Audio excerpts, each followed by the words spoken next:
It all happened in the middle of the day. The residents of a poor village at the foot of the mountains in the central province of Yunnan were going about their daily business. Some were working in the fields, some were selling at the street market.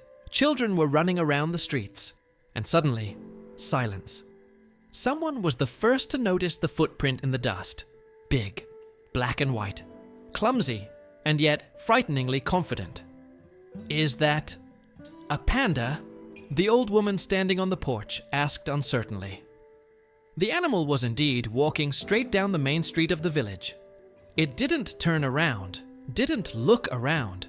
It just moved forward, powerfully, purposefully. It passed by the fruit stalls, knocking over a box of bananas with its paw. Someone closed the shutters out of fear. A child began to cry. A couple of chickens, frightened, flew in different directions. The locals were shocked.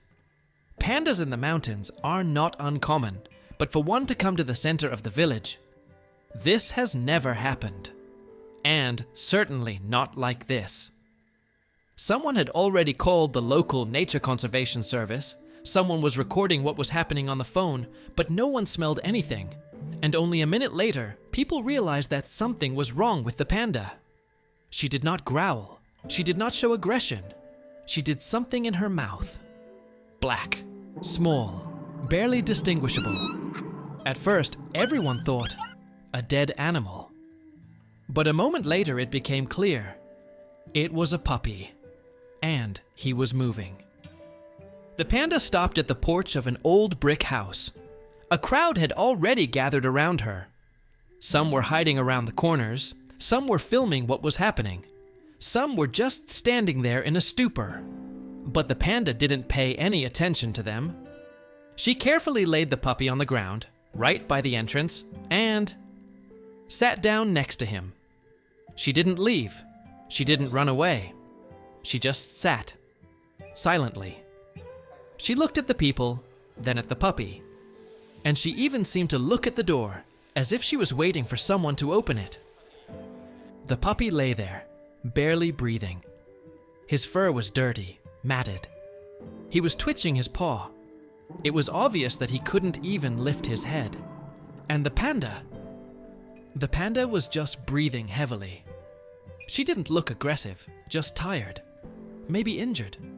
Maybe just exhausted. A minute later, a man ran up to the door, a veterinarian who worked in this house. He looked at the puppy, at the panda, and slowly sat down next to it. "Where did you find him?" he breathed out. The panda didn't answer, but she didn't move. People started coming closer. Someone offered to bring water. Someone offered medicine.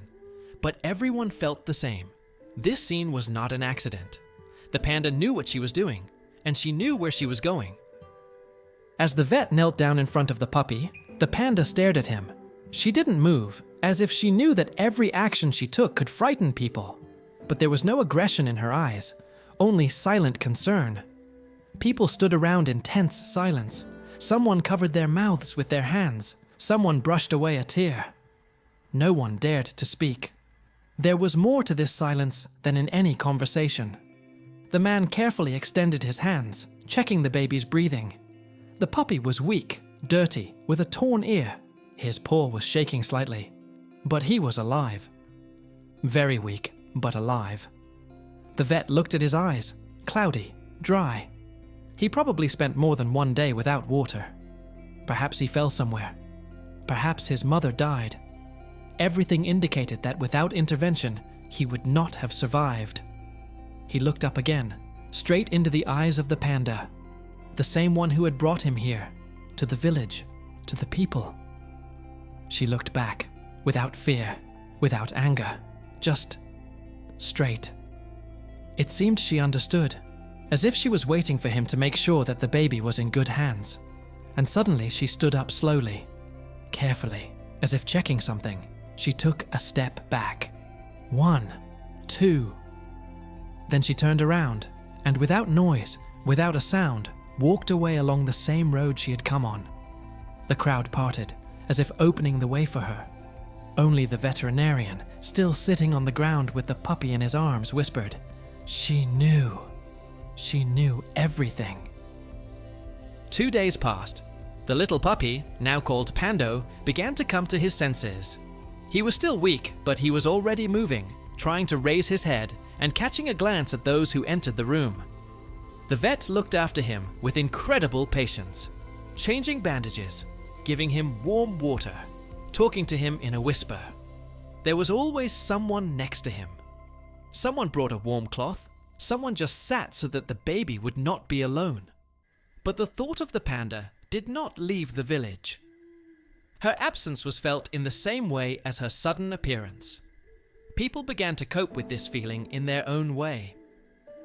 Every evening, someone went to the edge of the village and looked towards the forest. Someone left food at the edge. The children tried not to make noise in the streets, as if everyone hoped she would return. Not as an animal, as a creature with whom they were now connected by something more. And then, one night, the silence was broken by a light creaking of the door. A man living near the clinic came out onto the porch, hearing an incomprehensible sound. He stood silently, in a light cape, peering into the darkness. And suddenly, he noticed a shadow. A large, round figure slowly approached the building where the puppy was sleeping and froze by the window. For a few moments, she simply stood there, not moving. And then, just as quietly, she walked away towards the trees. The man was not afraid.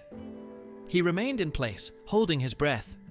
Only in the morning, when clear footprints were found by the window, did it become clear it was her.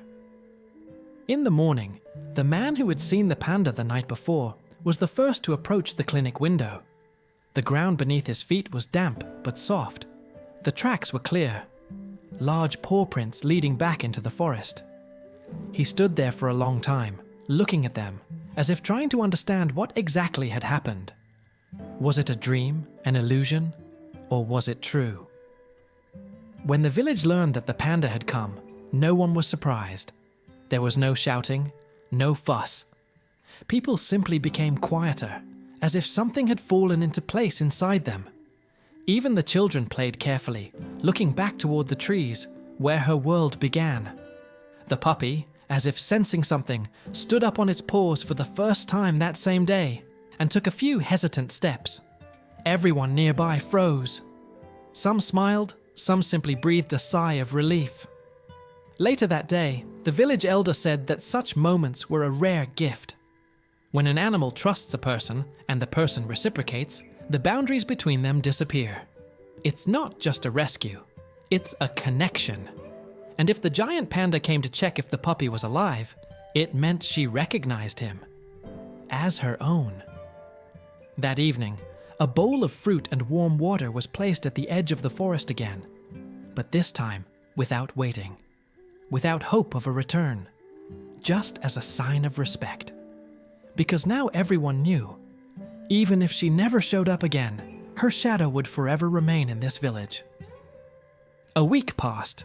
The puppy no longer lay down. He walked, ran, played with children, ran into shops and pulled the headman by the leg of his trousers. His fur became thicker. A sparkle appeared in his eyes. But every evening he stopped at the clinic window, as if remembering. One of those days, the vet opened the door, and the puppy went outside. People did not interfere. He slowly walked through the village, along a familiar path leading to the edge of the forest, where the bowl of fruit had stood then. He came up, sat down and looked ahead, into the thicket. A few minutes, the wind stirred the grass. And then he got up, turned to the people, and ran back, with ease, with joy. He made his choice. He stayed with them. But something in his movement, in the way he looked at the trees, suggested he would remember. Always.